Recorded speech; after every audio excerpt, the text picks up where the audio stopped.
Ano bang tingin niyo sa nangyari sa Edu? Oo. Yung ang daming mga tika-PGMN talagang to the defense kagad Kahit yung mga pwede mong isipin, hindi naman mga DDS. Pwede mong isipin, hindi naman peddler of fake news. Katulad yung pangalan nun, yung Dikin. Dikin ba yun? Sino ba yun? Yung car Pinoy guy? ba yun? Yung Melissa? Oh, Oo. Pinoy ba yun? yung sa kotse-kotse. Ay, sa kotse-kotse, no? Tapos na sila Edu Manzano. Pinangalan pa naman ako nung host doon sa kanya. No? Tapos kung ano-ano mga sinasabi. To the defense kagad no? Tapos ang nakakuan daw dito ay sinakyan yung sinabi ni Mabanta na set up. No? Set up. Tapos tapos ang inelevate pa nila. Ang at stake daw rito ay freedom of the press. Di ba? Kaya nag-rant kanina si Christian dahil freedom of the press ang nakataya no? Kaya parang hindi pa nila nakikita yung mga ebidensya na offhand very compelling 2 linggo pa lang kanyan case build up. Tapos ang dami nilang mga tape recordings ng mga tawag, ng mga negotiations, no? Nakakainit ng ulo no? Yung inelevate kagad as a human rights violation, inelevate kagad as a issue of freedom of the press, no? Inelevate kagad na isang criminal operation yung sinet up. Ang dami na kagad inelevate no? Ang problema, parang siyempre, everybody is innocent unless proven guilty. No? Di ba? Pero, wag mo naman kagad depensahan nang hindi pa kompleto yung iyong impormasyon, no? Lalo na kitang-kita naman yung mga Kitang-kita naman yung mga nangyari, di ba? At saka ito, journalist ba to? Parang hindi ko siya kilala bilang isang journalist. Kilala ko siya as an operator At kilala ko siya as an operator who plays all sides. Dahil ko niyan BBM, tapos Sara, Uniteam, no? Palipat-lipat Talagang parang ginawa niyang career yung pagiging operator. At nag-create siya ng mystique o legend na siya yung go-to guy. Pag ikaw ay gusto mo lang isang maayos na spin. Kung totoo, no? Kagimbal-gimbal to, no? Yung laki ng perang involved. Kung totoo, no? Sa extortion. At saka mangangahas ka bang gawin yun kay Martin Romualdez na napaka-powerful? Tsaka sabi ko nga kanina nagmukha pa tuloy bidang-bidang si Martin Romualdez Natawa lang ako sa yung propaganda ni Bandidies. O di totoo, saan galing yung 75 million? Meron daw 75 million si Martin Romualdez. Sabi ko, parang hindi naman kailangan buuin yung 75 pag mark money. At saka yung law enforcement agency meron naman yan. Parang tama. Tsaka ang tunay lang yata yung cover. Yung cover na 1,000, di ba? Yung sa taas lang. Speech. Para sa akin, sobrang misplaced nung kanilang pag-invoke nun. Kung freedom of speech yan, alam mo yun, kung ang usapan lang dito, gusto nilang labasan ng video o documentary o kritisismo laban kay Martin Romualdez na isang public officer, yun, covered ng freedom of speech. Tama naman yun. Pero yung hihingi ka ng pera para wag ilabas yung video o yung documentary o yung kung ano bang impormasyon yun, hindi na freedom of speech yun. Yun ang tinatawag nating extortion. At tingin ko, kung totoo yung mga aligasyon na yun, tama yung pag-characterize ng NBI dito sa usapang ito. Diba? Siyempre, protektado yung maglabas ka ng iyong opinion o ng expose. Lalo na kung public figure yung pinag-uusapan, public official. Diba? Dahil merong public interest dyan na malaman yan.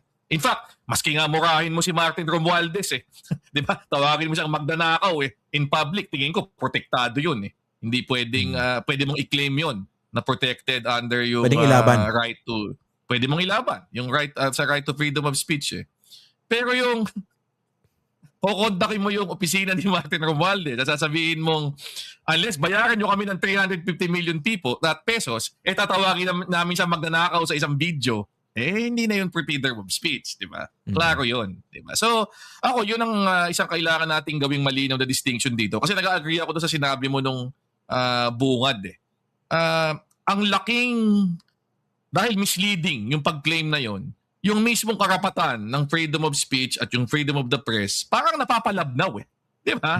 Nagagamit para pagtakpan itong bagay na kung tama yung mga aligasyon, totoo yung mga aligasyon, krimen. Di ba? Hindi na ito saklaw eh nung karapatan na yan eh. So ako, dapat maging malinaw yung distinction na yon. Pangalawa, while totoo na, di ba, presumption of innocence, kailangan dadaan pa sa korte yan.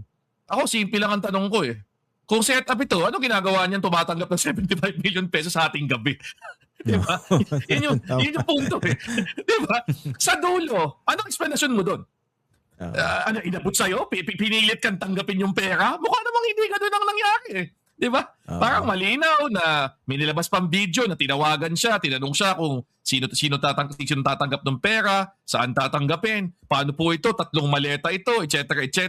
At siya nagbibigay ng mga ganong instruksyon. Kung kanino bibigay, naka-face mask daw, di ba? Nakatayo dito, etc. At sa dulo, sinundan yung mga taong yun para inabot yung pera sa kanya. So ako, yun ang isang bagay na hindi napapaliwanag nung pagreklamo mo na set up ito. Diba? Yun yung punto. At para maging klaro tayo, sa ilalim ng batas, yung entrapment legal. Ang bawal, yung tinatawag dating instigation. Yung instigation, yung pulis mismo ang umudyok sa'yo para gumawa ka ng krimen. Diba? So kung halimbawa, may lumapit na pulis sa'yo, tapos sinabi sa'yo ng pulis, ito, benta mo to mga drogang to. Tapos bibigyan ka. Tapos binenta mo, hinuli ka. Ang tawag doon, instigation. Kasi kung hindi nakialam yung pulis, hindi ka inudyokan para gumawa ng krimen, hindi mo naman gagawin eh. Diba? Yun yung punto doon eh. Yung entrapment, nabalitaan ng pulis na meron kang balak gumawa ng krimen, makikisakay sila para mahuli ka red-handed, caught in the act. At mukhang kung totoo yung kwento ng NBI dito, mukhang gano'n na nangyari. Nagkaroon ng pakikipag-usap kay former Speaker Martin Romualdez na yun nga, gaya ng sinasabi nyo, natatawa ako, biglang siya pa yung naging bida dito eh. Sa usapin ito eh. Dahil sa nangyaring ito. Di ba? Biglang naging si Martin Romualdez cooperating with the NBI. Di ba? Parang ang tindi eh. Di ba? Parang law-abiding citizen. Di ba? Sinumbong yung extortion attempt. So, kung totoong nangyari yun, at nireport nga ni dating Speaker Martin Romualdez sa NBI, at yung NBI nakisakay, di ba? Sila na yung nakipag-usap, sila na yung nakipag-coordinate para mahuli red-handed in the act. Entrapment yun. At at sa madaming mga kaso ng ating Korte Suprema, dineclare na yung entrapment ay legal yan na pamamaraan ng mga law enforcers para mahuli ang isang tao na nagbabalak ng gumawa ng isang krimen. Tapos dinugtungan niya eh. Set up tapos entrapment. Parang equals yung dalawa eh, di ba? Di ba? Parang iisa yung entrapment, iisa yung setup. Tapos, sinikundahan naman ng mga taga-PGMN. Pinagtanggol na ba siya? Kasi ang tagal nilang nanahimik eh. Pinagtanggol, no? Tapos naglabas sila ng statement. Oo. Paano kung mapatunayan na totoo nga? Kakainin nila, lulunukin nila yung lahat ng sinabi nila? No? Actually, ang tanong ko, alam ba ng mga, kung totoo nga yung mga aligasyon, alam ba ng mga kasama niya sa PGMN na tumatanggap nga siya ng 300 million? Magandang tanong yan. Oo. Ibig sabihin, walang hatian. Di ba? Kung totoo. Kung totoo. Pero hindi naman natin nilalahat yung mga ganyan. Pero alam naman ni Christian, no, na medyo matagal na rin sa media, meron ding mga unscrupulous media people. Hindi ko sinasabi na media si Mabanta dahil parang hindi naman siya nag-practice talaga eh. Pero may mga ganyan din eh na nakakasira doon sa sektor ng mga lehitimong mga mamamahayag. Marami. Ano kami sa journalism? Alam namin na may mga ganyan eh. May nakakasalubong ka, may nakikita ka, may naoobserbahan ka. Diba? Lalo pag kampanya, 'di ba? Panahon ng eleksyon, 'di ba? Yung mga kaliwat ka ng interview, minsan walang kakwenta-kwenta pero nakalatag yung red carpet eh. Alam mong bayad eh. Hindi, tsaka yung sinasabi ko nga sa mga classes namin, sabi ko, yung industriya ng pamamahayag sa Pilipinas, it's not too big eh. It's small enough for you to know kung sino yung mga tulisan tsaka mga prostitute. Ito may comment si Manuel Ferrer eh. Si Noel Ferrer, sabi niya, yung mga political operators at mga journalists na kakutsaban nila. Actually, mas malala dyan yung journalist, pero political operator din. May mga ganun. Nagmo-moonlight. Pero maski sa universe na yon, tingin ko bihira yung maabot ng 350 million ang hinihingi para sa First time ko operasyon. madinig yan. Kung totoo. Oo. Pero yung iba kasi, talagang kine-create yung legend nila. Ine-exaggerate yung kanilang capacity. No? At hindi lang yung istorya ang ine-exaggerate. Mismo yung kanilang sarili. Tapos marami naman mga corrupt na may surplus na pera, hindi na tumatawad. Di ba? Bigay na lang ng bigay. Kaya nagiging nagiging parang industriya. No? Para sa industriya eh.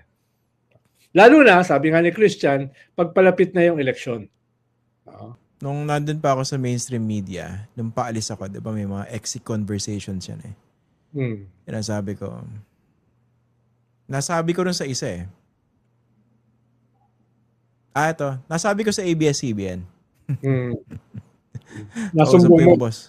Hindi ko nasumbong. Sinabi ko lang, siguro in a fit of frustration in one conversation with my boss, sabi ko, bakit ba ako pinag-iinitan nitong may-ari ng kumpanya? Bakit hindi usigin itong mga kilalang tulisan dito sa network? Ayun. Ano sabi ng boss? Ano sagot sa'yo? Nakalimutan ko na yung sagot eh. Pero kasi ang problema sa media, hindi ganun kadaling mag-fire. Siyempre, may mga employment right din yan eh. 'Di ba? Kaya nga sabi ko dati, nung may mga ganyan discussion sa ethics, sabi ko, bakit hindi tayo lifestyle check? Para malaman ko sino merong unexplained wealth. Sabi ko, ako, sigurado ako, makikita nyo unexplained poverty. Pero magiging consideration ba yan sa mga broadcast? Paano? Consideration sa broadcast, market share eh. Diba? Ang consideration sa broadcast, may nanonood eh. May tumatangkit. Totoo yun. Pero syempre, dapat may limits din yun eh. No?